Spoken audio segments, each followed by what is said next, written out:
Hi friends, welcome to channel. ఈరోజు మన video వచ్చేసి మన ఆవుకులో శ్రీ ఎర్రమల్ల కంబగిరి స్వామి పూలగంప మహోత్సవం జరుగుతుంది. చూడండి, పూలగంప మహోత్సవాన్ని మన ఆవుకు నుండి ఉప్పలపాడు గ్రామంలో వెలిసిన శ్రీ ఎర్రమల్ల కంబగిరి స్వామి దేవస్థానానికి తీసుకొని వెళ్తారు.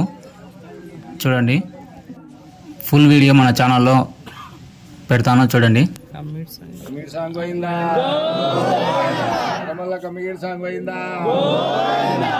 అరగడు దండాల వాడ పోయిందా, బంగారు గోపురాల వాడ పోయిందా, చక్రాల వాడ పోయిందా, ఆపది ముక్కుల అనాథ రక్ష వాడ పోయిందా, పోయిందా.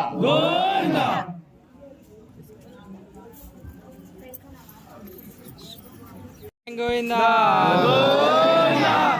ఆపదల ముక్కు గోవిందా, లక్ష్మణ స్వామి గోవిందా.